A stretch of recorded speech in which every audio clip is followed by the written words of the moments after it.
Welcome back. Well, there was something special about the sound of this year as it approached. 2020, the words rang with a certain symmetry.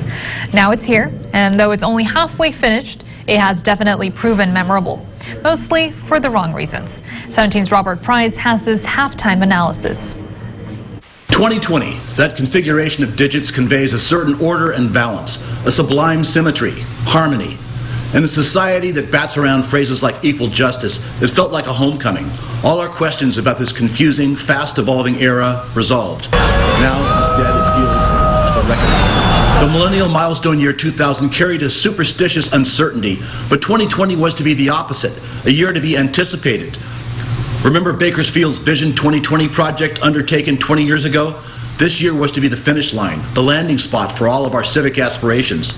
2020 hindsight reveals something very different. It started with rumblings of war with Iran, Democratic presidential debates starring Bernie Sanders, and the simmering controversy that had dominated for weeks already, President Donald Trump's impeachment trial. Those events barely register now. The trial was not yet a week old when on January 21st, the first U.S. case of COVID-19 was confirmed. On January 26th, former basketball star Kobe Bryant was killed in a helicopter crash and the world reeled. Even that heartbreak now pales. 1 month later, the Dow Jones Industrial Average plunged by almost 1,200 points, then the largest one-day decline in history. Then a succession of homicides involving black victims culminating in the May 25th death of George Floyd. The next day, Minneapolis erupted. By week's end, the protests were everywhere, including Bakersfield, where a new city manager and a new police chief were introduced to a world about to burst figuratively into flames. Daily protests about America's past and present attitudes about race continue, as do debates about the reality of this pandemic. Mask or no mask? The question's almost a political one.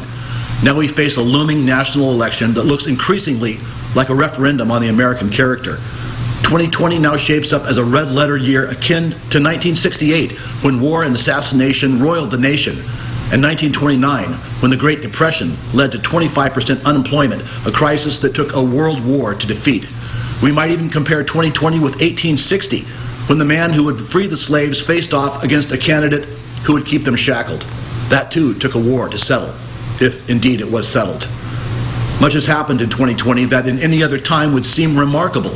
Amazon opened the first completely cashierless grocery store.